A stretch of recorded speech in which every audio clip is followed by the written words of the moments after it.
창세기 26장 1절에서 5절까지만 제가 읽겠습니다. 아브라함 때에 첫 흉년이 들었더니 그 땅에 또 흉년이 들매 이삭이 그랄로 가서 블레셋 왕 아비멜렉에게 이르렀더니 여호와께서 이삭에게 나타나 이르시되 애굽으로 내려가지 말고 내가 내게 지시하는 땅에 거주하라. 이 땅에 거류하면 내가 너와 함께 있어 내게 복을 주고 내가 이 모든 땅을 너와 내 자손에게 주리라. 내가 내 아버지 아브라함에게 맹세한 것을 이루어 내 자손을 하늘의 별과 같이 번성하게 하며 이 모든 땅을 내 자손에게 주리니 내 자손으로 말미암아 천하 만민이 복을 받으리라. 이는 아브라함이 내 말을 순종하고 내 명령과 내 계명과 내 율례와 내 법도를 지켰음이라 하시니라. 아멘. 부전자전이라고 했습니까? 아브라함의 아들 이삭에게도 똑같은 사건이 발생했습니다.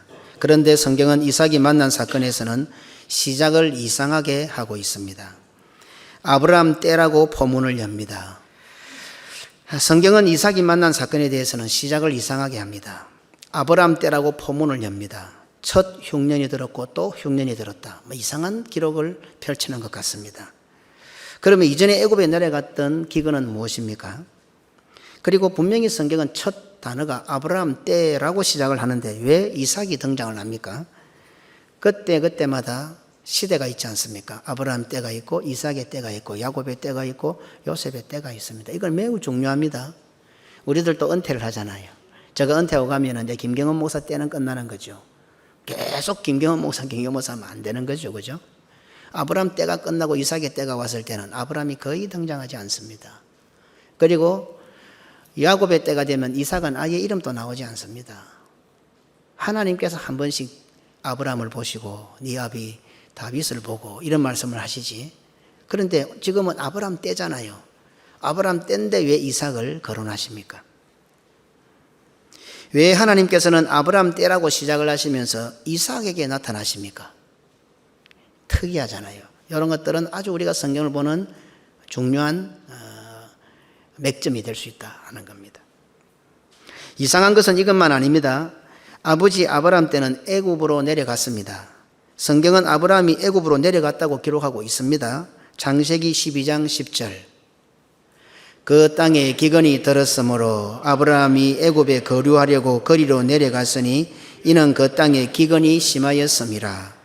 아들 이삭의 때에는 하나님께서 친히 이삭에게 나타나셔서 애굽에 내려가지 말고 하나님께서 지시하시는 땅에 거하라고 하십니다. 창세기 26장 2절.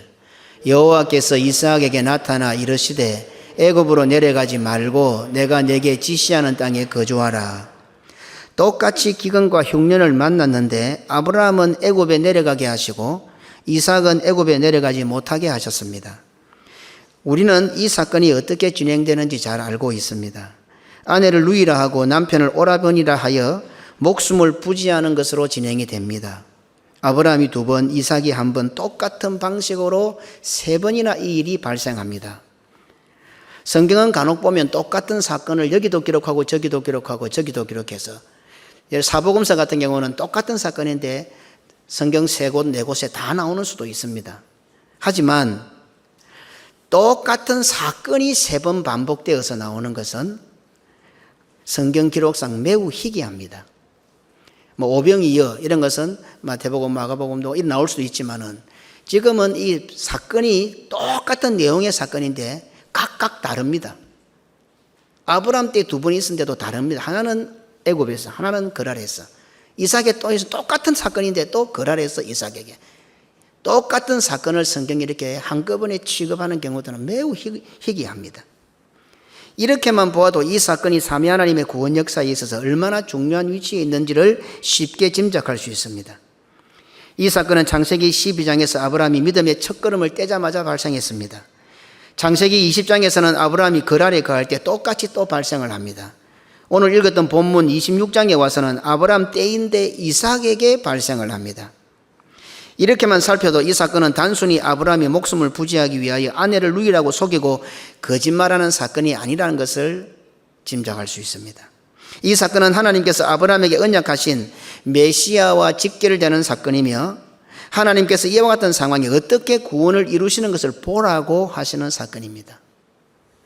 아브라함 때라고 시작하여 여호와께서 이삭에게 나타나 애굽에 내려가지 말고 거랄에 거주하라고 지시하시는 것은 앞으로 발생할 일이 아브라함과 연관이 있을 것이라는 것을 충분히 짐작하게 합니다. 그죠? 아브라함 때에. 그리고는 이삭에게 일어났는데 내나 그 거랄에서 자기 아버지 아브라함도 똑같은 일을 당했으니까 이삭이 지금 당하는 이 일은 아버지 아브라함하고도 연관성이 있겠구나 하는 것을 짐작하게 합니다. 이 부분에 대해서는 다음 시간에 구체적으로 살펴보겠습니다. 오늘 본문과 같은 이런 성도들의 삶에 매우 흔하게 발생합니다. 하나님께서는 애굽에 내려가게도 하시고 애굽에 내려가지 못하게도 하십니다. 하지만 대부분 성도는 한 번 내려가게 하시면 앞으로 동일한 일이 발생할 때에 두 번 또 생각하지 않고 내려가는 것에 목숨을 겁니다.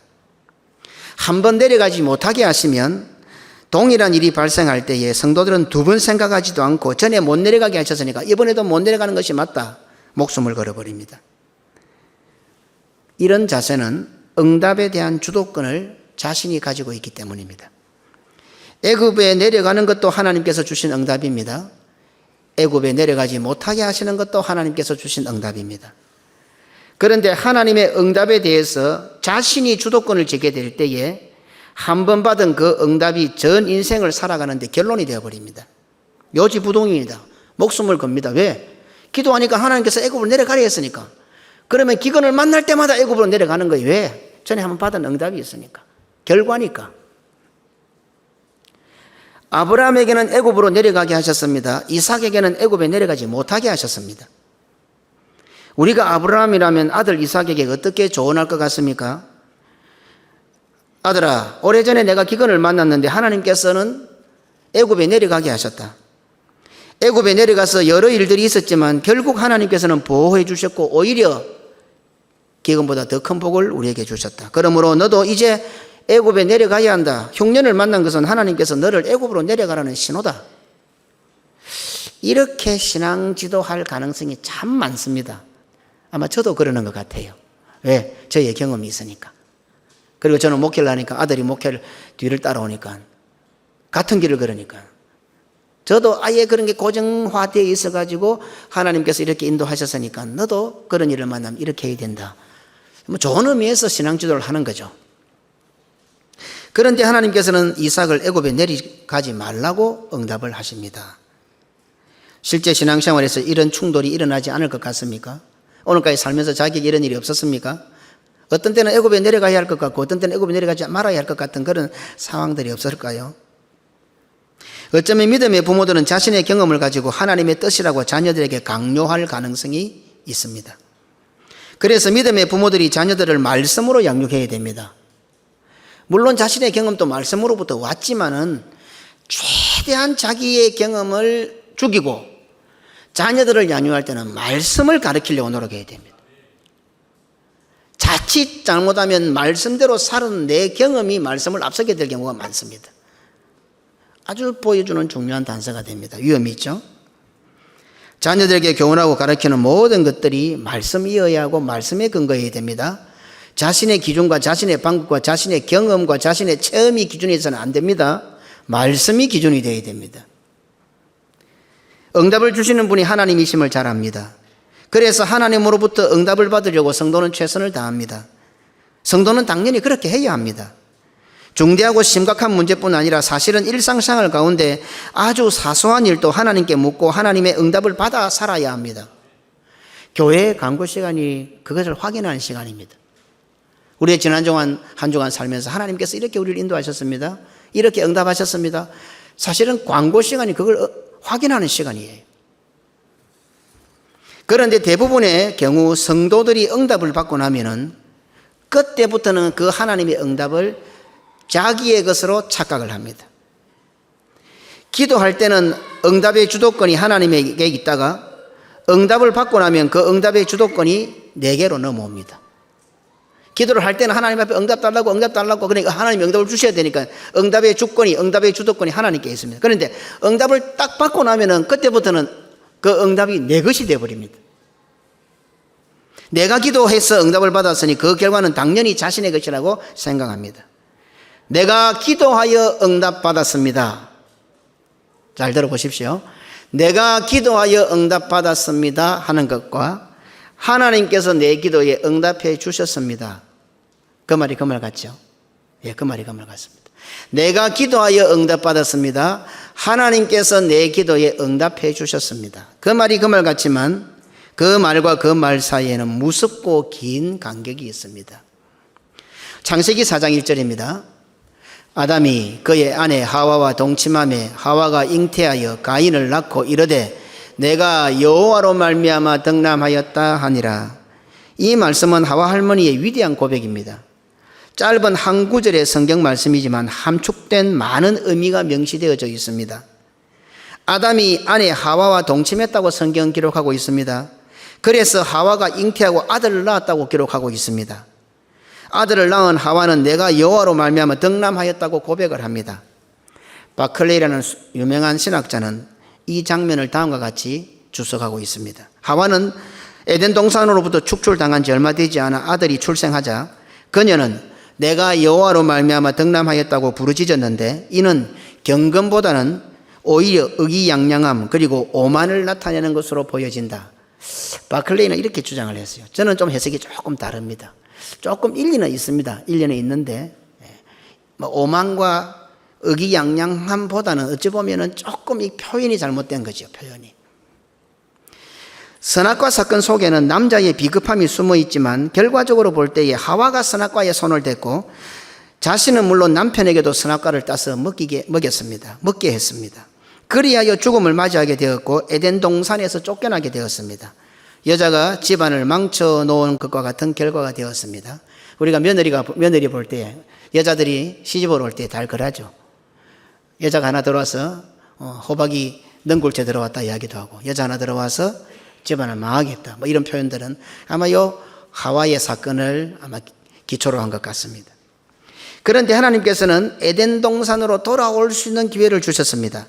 목숨을 거는 해산을 통하여 아들을 낳는 것이 바로 그 기회입니다. 창세기 3장 15절로 16절입니다. 내가 너로 여자와 원수가 되게 하고 내 후손도 여자의 후손과 원수가 되게 하리니 여자의 후손은 내 머리를 상하게 할 것이요 너는 그의 발꿈치를 상하게 할 것이니라 하시고 또 여자에게 이르시되 내가 네게 임신하는 고통을 크게 더하리니 내가 수고하고 자식을 낳을 것이며 너는 남편을 원하고 남편은 너를 다스릴 것이니라 하시고. 자, 여기서 참 살펴볼 수 있는 것은 하나님께서 에덴 동산을 쫓겨나는 하와에게 이와 같은 기회를 주셨습니다. 그리고는 아담에게는 뭐라고 말씀하십니까? 창세기 3장 17절로 19절입니다. 아담에게 이르시되 내가 내 아내의 말을 듣고 내가 내게 먹지 말라 한 나무의 열매를 먹었은즉 땅은 너로 말미암아 저주를 받고 너는 내 평생에 수고하여야 그 소산을 먹으리라. 땅이 내게 가시덤불과 엉겅퀴를 낼 것이라. 내가 먹을 것은 밭의 채소인즉 내가 흙으로 돌아갈 때까지 얼굴에 땀을 흘려야 먹을 것을 먹으리니 내가 그것에서 취함을 입었음이라. 너는 흙이니 흙으로 돌아갈 것이니라 하시니라. 자, 묵상거리 한번 드려볼게요. 어쨌든 아담이 좀 비겁하게 아내를 지키지 못한 것은 있습니다. 원인이 맞습니다. 그런데 뱀이 와서 아내를 미혹합니다. 그리고는 사실 먹지 말라는 것은 아담이 들었던 이야기지 않습니까? 그리고 아담은 하와에게 가르쳤겠죠. 그런데 뱀의 미혹을 받아 하와가 손을 댑니다. 하나 따먹습니다. 따서 남편에게도 줍니다. 아담이 먹고 싶었겠죠. 표시만 안 할 뿐이죠. 비겁한 남자죠. 예. 그런데 결과적으로 이제 하나님 앞에 다 들통이 나고 저주를 받습니다. 그리고는 어때요? 하와에게는 임신하는 고통을 크게 더하겠다. 해산하는 고통을 주십니다. 그리고는 아담에게 어떻게 해요? 네 때문에 땅이 저주를 받는다. 네가 땅에서 왔기 때문에. 그리고 엉겅퀴와 가시덤불이 날 것이다. 네 평생의 얼굴에 땀을 흘려야 먹고 살 것이다. 이렇게 말씀하십니다. 참 요즘 한 번씩 이 TV에 세상만사 돌아가는 프로그램 보면 외국인들이 와서 여기서 일하는 거 보면 참 남자들 어제는 그 스리랑카의 어부들이 하루 종일 5시간 동안 그물 땡기렸는데 고기 한 서너 마리 올라왔더라고요. 손을 보니까 막 소떡궁 같더라고요. 거북이 등 같더라고요. 평생 그 일을 해가지고 전부 수동으로. 그래 제가 보면서 참 마음이 애합디다. 아, 남자들이 이렇게 살아야 된다. 이렇게 살아야 되는구나. 자, 어쨌든 하와가 지금 선악과를 미혹에 넘어져서 선악과를 따먹었고 자기도 따줘서 먹었고 하나님 앞에 심판받았고 에덴동 쫓겨나게 되었습니다. 자, 그러면 만약에 여기 있는 우리 남자들이 우리가 아담 같으면 자기 아내 보고 뭐라 하겠어요? 상식적으로 일상생활 가운데 무슨 일이 벌어졌습니다. 봐라, 내가 그 묵제말 안 하더나? 아마 대부분 이런 반응을 보였을 거예요. 그런데 이렇게 해서 에덴 동산을 쫓겨나는데 아담이요, 자기 아내를 뭐라고 부르는 줄 아십니까? 창세기 3장 20절에 한번 보십시다. 아담이 그의 아내의 이름을 하와라 불렀으니 그는 모든 산자의 어머니가 됩니다. 깜짝 놀랐어요. 저도 뭐 많이 읽은 본문이지만 지금 이렇게 쫓겨나는데 자기 마누라가 선악과를 따서 먹고 나에게도 주어서 선악과 먹는 바람에 지금 에덴동 쫓겨나는데 어떻게 자기 아내에게 당신은 모든 산자의 어머니가 될 것입니다. 야, 이런 이름을 지어줄 수 있을까? 나는 만약에 집에서 집사람과 무슨 일이 있을 때 어떤 이런 결과를 놓을 때 이렇게 말할 수 있을까? 비겁하게 참 말하는데 핑계가 안 되겠나? 봐라, 당신이 그때 내가 하지 말라 했는데 어땠는데 어쨌는데 이 아담이 어떻게 이런 이름을 지어줄 수 있을까? 자기 아내한테. 지금 에덴 동산에서 쫓겨나고 죽으러 가는데 당신은 모든 산자의 어머니가 될 것입니다. 묵상거리를 드립니다. 다음에 한번 조금 시간 내서 한번 더 살펴보십시다. 이 속에 어떤 의미가 담겨 있을지. 임신하는 고통이 크게 더해졌습니다. 목숨이 위험할 해산의 고통도 더해졌습니다. 땅이 저주를 받았습니다. 가시덤불과 은근키가 납니다. 죽을 때까지 얼굴에 땀을 흘려야 겨우 먹고 살 수가 있게 되었습니다. 이렇게 해서 에덴 동산에서 쫓겨납니다. 우리가 아담이라면 이렇게 된 원인자인 아내를 하와라고, 당신은 모든 산자의 어머니입니다 라고 부를 수 있을까요?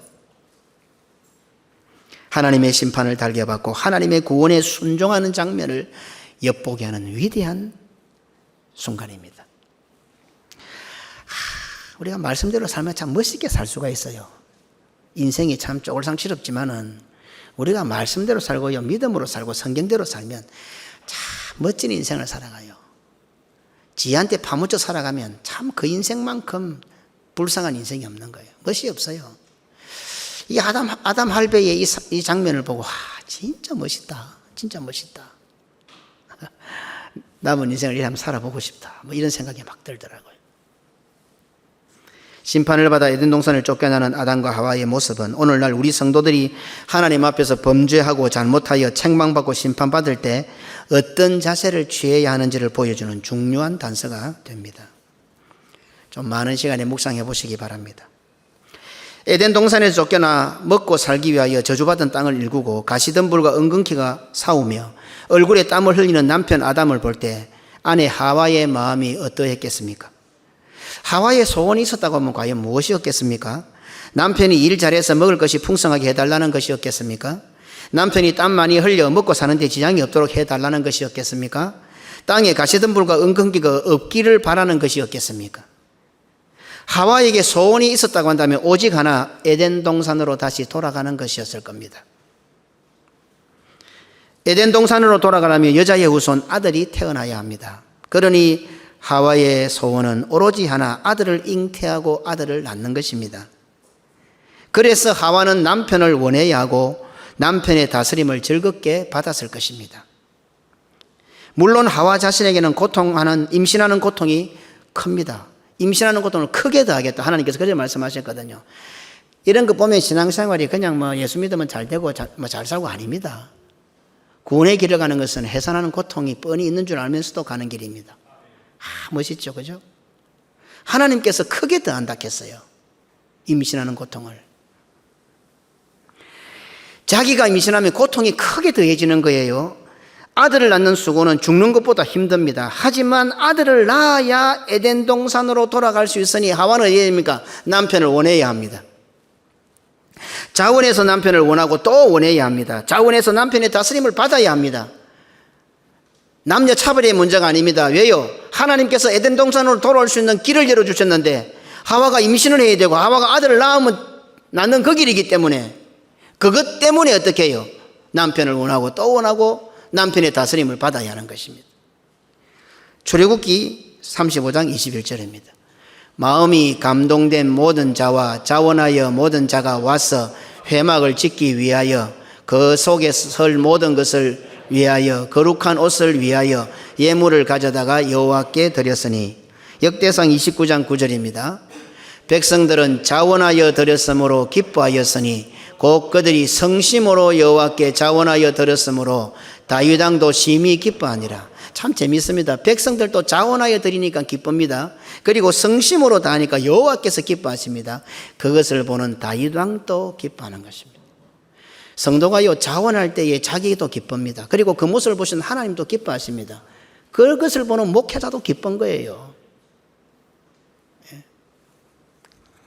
시편 51편 12절입니다.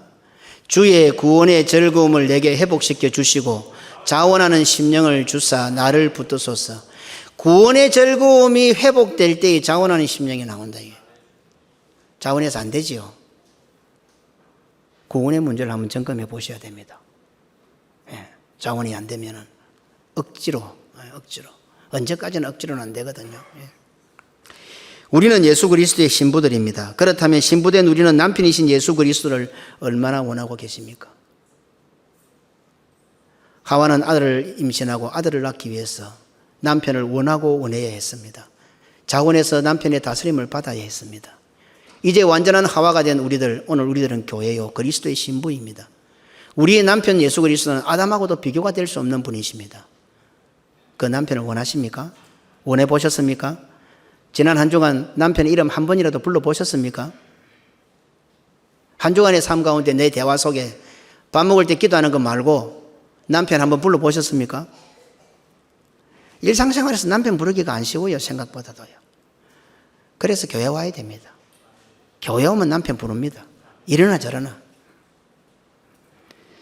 남편 대신 예수 그리스도의 다스림이 부담스러우십니까? 성도는 남편 대신 예수 그리스도를 원하고 원해야 합니다. 자원해서 다스림을 받아야 합니다. 아니, 남편에게 다스려 달라고 간청해야 합니다. 그래야 아들을 임신하고 그래야 아들을 낳을 수 있습니다. 그래야 삼위 하나님의 구원 역사를 시작할 수 있습니다. 응답은 결과가 아닙니다. 시작입니다. 남편이신 예수 그리스도를 원하지 않고 다스림을 받지 않는데도 배가 불러 있으면 내 뱃속에 있는 그놈은 사탄의 자식이요 사생아입니다. 사탄이 주도하는 세상 문화는 아예 남편을 지워버리려고 합니다. 정자 은행이 남편입니다. 누구의 씨인지도 잘 모릅니다. 결혼도 싫어합니다. 남편은 더 싫습니다. 시부모와 시집은 그 앞에 붙은 시자조차도 싫습니다. 잘 아는 말이겠지만 그래서 시편도 잘 안 읽는다고 합니다. 며느리들이 시가 싫어서 시금치 안 먹는 고사하고. 시편만 읽으세요. 시편이 얼마나 좋은 말씀이 많다고. 그래서 결혼하지 않으려고 합니다. 남편이 없습니다. 그런데 이상하게 아이는 있습니다. 이상한 세상이 되어버렸습니다. 사실은 이것이 교회죠. 우리 남편은 천국에 가 계시니까, 하늘나라 가 계시니까 남편이 없는데 우리 배에는 예수의 아이를 자꾸 임신을 해야 되는 거예요. 이것을 세상이 교묘하게 흉내를 냅니다. 교묘하게 흉내를 내어서 마치 세상이 그런 것처럼 둔갑을 시켜버려요. 사실 성도가 그래야 됩니다. 성도가 우리 예수님은 하늘로 승천하셔서 우리 있을 처소를 예비하시고 그 예수의 씨를 사도들에게 이 성경 속에다가 예수의 씨를 가득 담아서 우리에게 넘겨주셨습니다. 그리고 오늘 목회자들은 사도들은 이 예수의 씨를 들고 가서 성도들에게 뿌려야 합니다. 그리고 아이를 임신합니다. 배가 불러옵니다. 누구의 아이입니까? 사도의 아이 아닙니다. 목사의 아이 아닙니다. 전부 예수의 아이들입니다. 그게 오늘 교회의 모습인데 성도가 이걸 잘 모르니까 사탄이 세상에 살 가져가가지고 이걸 살짝 틀어가 둔갑을 시키는 거예요. 결혼하지 않으려고 남편이 없습니다. 그런데 아이가 있습니다. 이상한 세상이 되었습니다. 세상이 그런 것 같습니까? 오늘날을 살고 있는 나의 모습, 성도들의 모습, 교회의 모습인 것 같지 않습니까? 여기서 끝날 것 같습니까? 사생아는 그래도 애비는 몰라도 사람이잖아요. 그런데 이제 짐승을 데리고 새끼라고 합니다. 짐승의 애비, 짐승의 애미라고 자랑스럽게 목소리를 높입니다. 진짜 미쳐버리고 돌아버린 세상이 되어버렸습니다. 오늘 집에 가서 인터넷 쳐가지고 애완동물 세례식 한번 쳐보세요. 기가 찹니다. 그런데 요즘 생긴 거 아닙니다. 전통입니다. 전통. 오래됐습니다. 벌써. 크리스마스 때 타임스퀘어에 뉴욕의 그 중심가에 개, 고양이, 거북이, 앵무새, 돼지, 새끼 주르륵 데리고 세례받으러 나옵니다. 우리 성도들쯤 되니까 웃지, 다른 데 가서 일어나면 아멘 한다니까.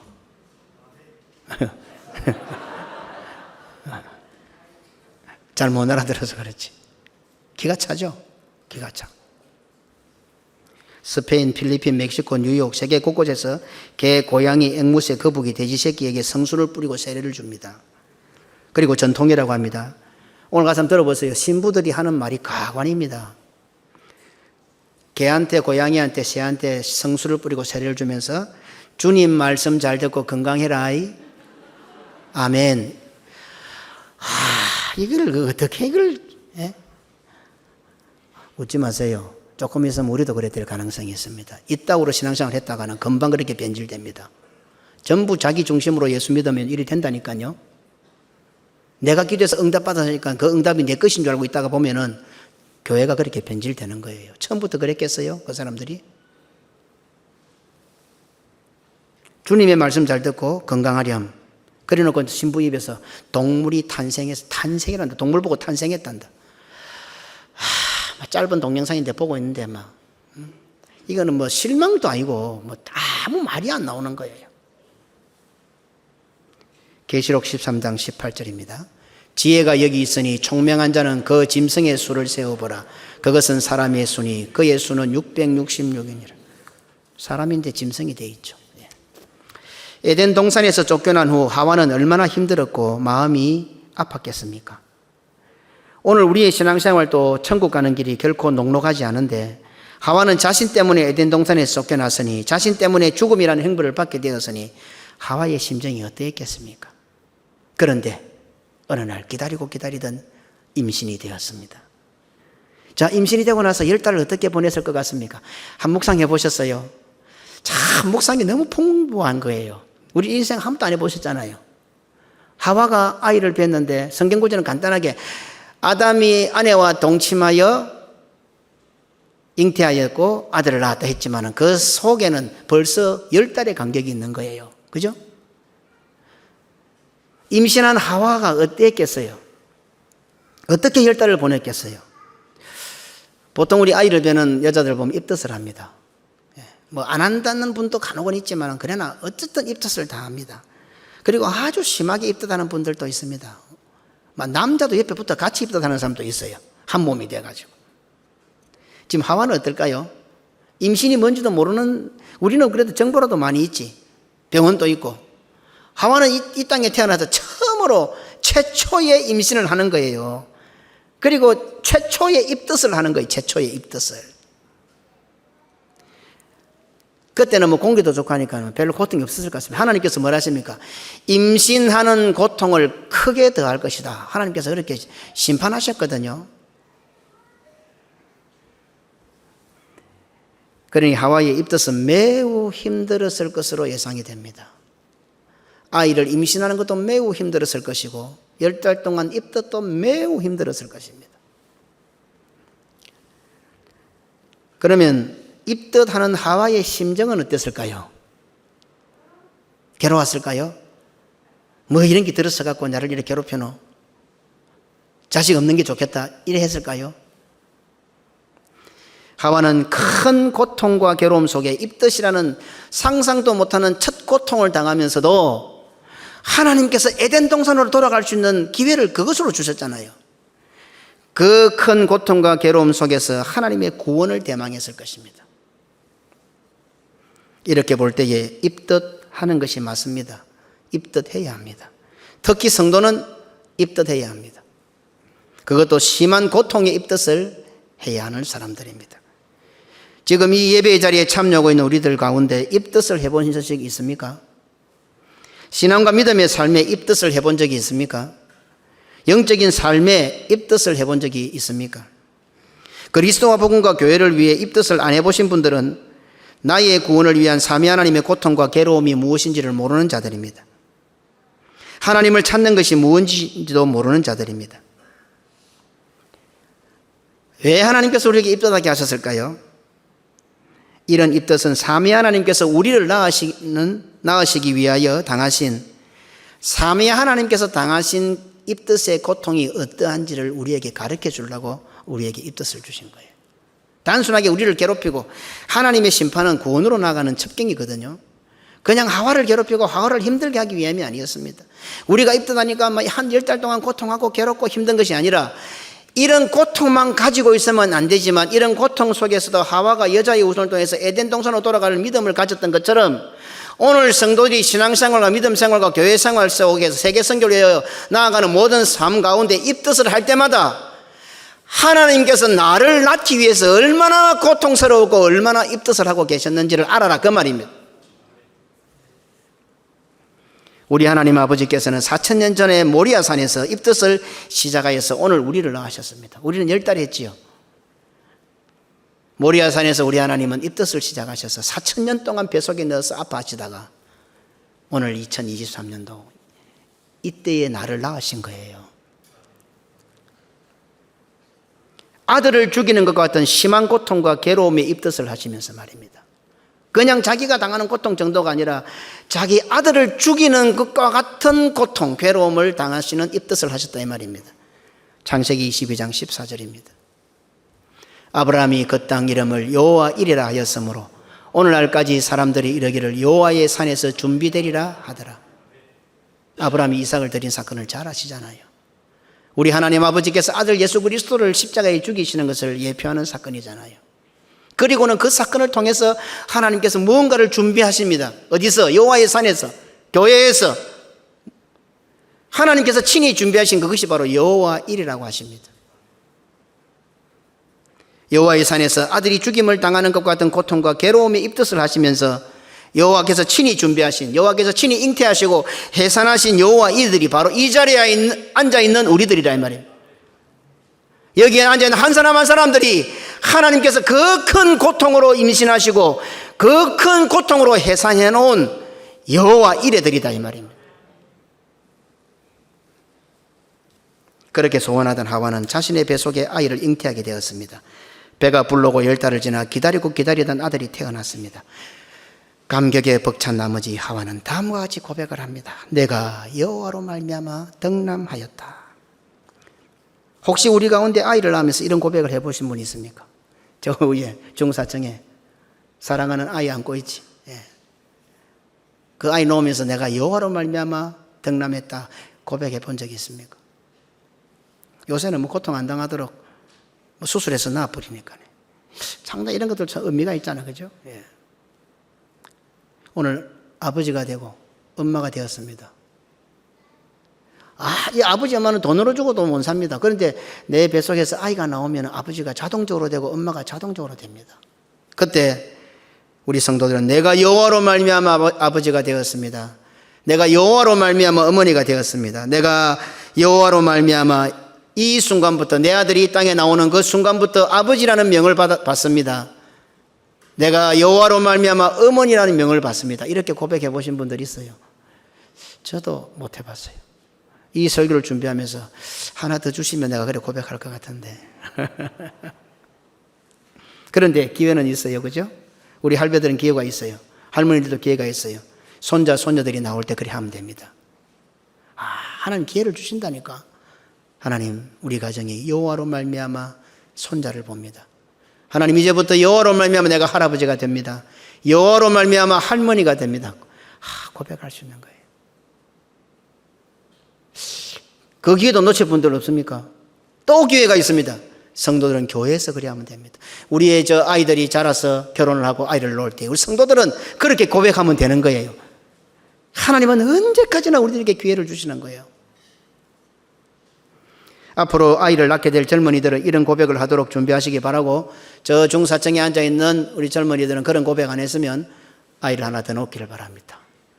아이를 하나 더 놓고 그런 고백을 하시기 바랍니다. 믿음의 부모들은 자식들이 시집을 가고 장가를 갈 때 아이를 잉태하고 해산할 때 이런 고백을 할 수 있도록 가르쳐야 합니다.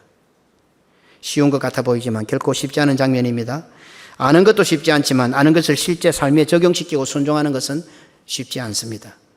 주장하는 것은 많고 말은 많아도 자기가 하는 말이나 자기 주장 정도도 실제 삶에서 실천하는 것이 결코 쉽지 않습니다. 그렇게 해서 하와는 아들을 낳습니다. 감격에 벅찬 하와는 내가 여호와로 말미암아 덕남했습니다 라고 고백을 합니다. 위대한 고백이 되는 거죠. 오늘 수십억의 인구가 있고 수백억의 인구가 왔다가 가고 아이를 낳았는데 단 한 명이라도 이 하와와 같은 고백한 사람이 있을까요? 예? 아이를 놓을 때에 내가 여호와로 말미암아 덕남하였습니다. 내가 여호와로 말미암아 엄마가 되었습니다. 과연 여기 있는 우리 분들한테 그런 고백을 막 죽을 것 같으니까 지금 정신도 없는데 뭐 고백이 나버리고 아파 죽겠는데. 그렇게 위대한 고백을 한 결과가 가인입니다. 그죠? 이렇게 위대한 고백을 했는데 결과가 가인입니다. 가인. 위대한 고백을 한 결과가 가인이라고 하니까 미쳐버릴 것 같지 않습니까? 그런 위대한 고백을 해도 결과가 가인인데 그런 고백에 대해서 생각도 못하는 우리들의 결과는 어떨 것 같습니까? 자식들이 이만큼 커주는 것도 감사한 줄 아세요? 부모들이 그런 고백 안 해봤잖아요. 그런 고백을 했는데도 결과가 가인인데 아예 그런 고백할 생각도 안 하잖아요, 우리는요.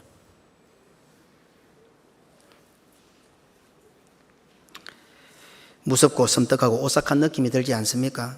오늘날의 현상들이 바로 그 결과라고 한다면 틀린 말이겠습니까? 내가 애굽에 내려가라는 응답을 받을 수도 있습니다. 우리가 애굽으로 내려가는 응답을 받을 수도 있습니다. 우리가 애굽에 내려가지 말라는 응답을 받을 수도 있습니다.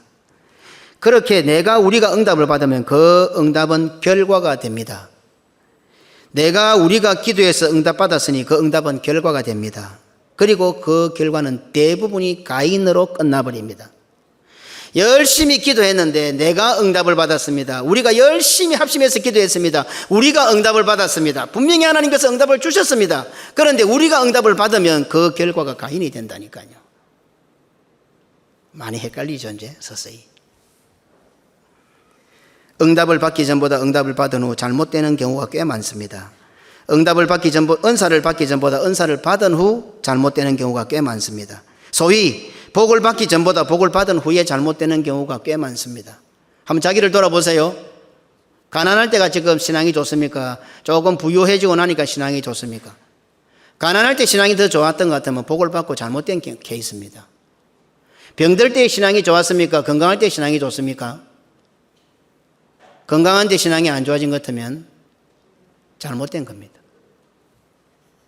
하나님께서 애굽에 내려가라고 하실 수도 있습니다. 하나님께서 애굽에 내려가지 말라고 하실 때도 있습니다. 하나님께서 응답을 주시면 그 응답은 시작이 됩니다. 내가 응답을 받으면 결과가 가인이 되지만은 하나님께서 내게 응답을 주시면 그때부터 시작인 거예요. 내가 기도해서 복을 받았으니까 그거는 복이 내 거라. 그런데 하나님께서 나에게 내 기도를 들으시고 복을 주셨으니까 그 복은 시작이라. 이제부터 결과가 아니고. 자, 하나님이 주신 결과니까 응답이니까 이걸 가지고 어떻게 해야 되지? 내가 응답을 받으면, 내가 복을 받으면, 내가 물질을 받으면 내 것이 되어버린단 말입니다. 그 결과니까. 그러나 하나님께서 나에게 건강 주시고, 하나님께서 나에게 시간 주시고, 하나님께서 나에게 물질 주시고, 하나님께서 나에게 복을 주시면은 그때부터는 시작이라. 인생이. 이것과 뭘 해야 되지? 건강이 주셔서 이제 어떻게 해야 되지? 물질 주시니 어떻게 해야 되지?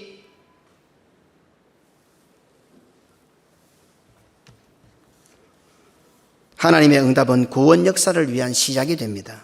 창세기 4장 25절로 26절입니다. 아담이 다시 자기 아내와 동침하매 그가 아들을 낳아 그의 이름을 셋이라 하였으니 이는 하나님이 내게 가인이 죽인 아벨 대신에 다른 씨를 주셨다 함이며. 요거는 조금 더 살펴보겠습니다. 4장 1절에 보면요, 똑같은 말씀을 전개합니다. 아담이 아내 하와와 동침하여 하와가 잉태하고 하와가 고백을 하는데, 오늘 여기 와서는 아담이 똑같이 아내와 동침하여 아들을 낳는데 고백을 아담이 합니다. 이 장면도 좀 특이합니다. 요거는 다음 시간에 한번 살펴보겠습니다. 너무 재밌는 게 많아요. 성경 속에. 너무너무 재밌는 게. 하나님으로부터 받은 사명은 죽을 때까지 진행형입니다. 우리 코에 호흡이 붙어 있으면 결과가 아닙니다. 진행형입니다. 하나님께서 주신 이 코끝에 호흡을 거두어 가셔야 끝입니다. 도중에 순간이라도 내가 했습니다라고 결론이 딱 되어버리면은 그 결과는 가인이 됩니다. 우리 교회가 선교하면서 제일 조심해야 할 부분이 바로 이 부분입니다. 선교는 예수님 오실 때까지 진행형입니다. 그리고 그때까지 하나님께서 하게 하신 것이요, 하나님께서 우리를 사용하신 것이요, 하나님께서 친히 하신 것이요, 이 사실을 명심하시기를 축원합니다. 우리가 했다, 내가 했다, 그때부터 가인입니다. 주님 오실 때까지 이 선교는 계속해야 되는데 주님 오실 때까지 하나님께서 하게 하셨습니다. 하나님께서 우리를 사용하셨습니다. 하나님께서 고신교를 사용하셔서 친히 선교하셨습니다. 해야지 우리가 좀 기도했다고, 우리가 좀 헌금했다고, 우리가 좀 노력했다고, 우리가 좀 내가 했습니다. 순간 가인이 됩니다. 우리 주 예수 그리스도께서는 하나님의 뜻에 따라 이 땅에 오셨습니다. 하나님의 분명한 응답을 받아 이 땅에 오셨지만 십자가 지실 때까지, 마지막 그 사명을 감당할 때까지 끝까지 하나님의 뜻에 따라 응답을 하나님께 주도권을 드리고 사셨습니다. 마태복음 26장 39절입니다. 조금 나아가서 얼굴을 땅에 대시고 엎드려 기도하여 이르시되 내 아버지여 만일 할만하시거든 이 잔을 내게서 지나가게 하옵소서. 그러나 나의 원대로 마옵시고 아버지의 원대로 하옵소서. 오늘 이 말씀 이렇게 적혀보니까 참 말씀의 깊이가 있죠. 예수님께서. 예수님도 하나님이시잖아요. 창세기 1장에서부터 창조하실 때도 같이 계셨고 모든 구원의 역사를 하나님, 예수님도 같이 언론하셨잖아요. 그럼에도 불구하고 자신의 때가 왔을 때에 이 땅에 올 때부터 오는 것도 하나님의 뜻에 따라, 사신 것도 하나님의 뜻에 따라, 마지막 십자가 지고 죽는 것 순간까지 모든 주도권을 아버지께 딱 드린 거예요. 아버지의 원대로 하옵소서. 내가 여호와로 말미암아 득남했다고 고백할 때 위대한 고백은 맞지만은 주도권이 주어가 내가 될 때는 결과는 가인이 되더라 하는 겁니다. 그러나 하나님이 아벨 대신에 나에게 주신 것이다. 그리고 그 씨가 장차 예수 그리스도에게로 연결되고 오늘 우리에까지 개선되고 있는 것입니다. 시작부터 마지막 십자가를 지고 운명하시는 그 순간까지 완전하게 하나님의 뜻에 따라 하나님의 응답에 순종하셨습니다. 우리 주 예수 그리스도께서는 응답의 주도권을 처음부터 끝까지 하나님께 드렸습니다. 성도들이 매우 조심해야 될 부분을 가리키고 있습니다. 이 부분에 창세기 4장 1절과 4장 부분에는 이렇게 교회론이 풍성합니다. 기도하여 응답받아야 됩니다. 하나님 앞에 응답받고 살아야 됩니다. 큰일이나 작은 일이나 할 것이 모든 일에 하나님의 응답으로 살아야 됩니다. 그러나 순간 착각하여 내가 이렇게 열심히 기도했으니, 내가 이렇게 열심히 살았으니, 내가 헌금했으니, 내가 최선을 다했으니 내가 받았다고 생각할 때에 가인이 되어버린다는 겁니다. 여호와께서 하게 하셨습니다. 여호와께서 나를 사용해 주셨습니다. 여호와께서 고신교회를 사용하셨습니다. 하나님께서는 애굽에 내려가게도 하십니다. 하나님께서는 애굽에 내려가지 못하게도 하십니다. 이 응답조차도 자기가 주장이 될 때는 하나님의 응답을 앞서게 될 수도 있다는 것입니다. 하나님은 우리의 삶에 항상 함께 하시고 우리의 작은 신음에도 응답하십니다. 어떤 때는 애굽에 가라고 하십니다. 어떤 때는 애굽에 가지 말라고 하십니다. 그 자체보다도 더 중요한 것은 그것이 시작이라는 것입니다. 결과가 아니라는 겁니다. 무엇을 보여주시려고? 하나님께서 나와 함께 하시고 하나님께서 나를 통하여 어떻게 구원을 이루시고 하나님이 나를 어떻게 보호하시는 것을 보여주시려는 시작이었다 이 말입니다. 이것이 바로 우리가 받는 응답입니다. 기도하십시다. 하나님 아버지 감사합니다. 우리는 신앙생활 잘하는 줄 알았습니다. 우리가 열심히 했고 열심히 기도했고 열심히 헌금했고 최선을 다했고 하와 할머니가 얼마나 가슴이 벅찼으면 내가 여호와로 말미암아 득남했다. 자기 남편과 동침하고 아이를 낳았는데 어떻게 여호와로 말미암아 득남했다는 위대한 신앙 고백을 할 수 있습니까? 그런데도 결과는 가인이었음을 우리에게 성경은 경고하고 있습니다. 우리 교회도 참 많은 세월 동안에 숱한 어려움과 또 괴로움도 있었지만 그러나 묵묵하게 주님 주신 사명 잘 이루고 있습니다. 그리고 성교뿐 아니라 교회 모든 전반적으로 마지막 때에 이 세상의 풍조를 닮아가지 않고 어쨌든 말씀 중심하여 교회다운 교회로 세워가 보려고 노력하고 있습니다. 그러나 항상 우리들에게는 위험이 도사리고 있음을 또 깨닫게 됩니다.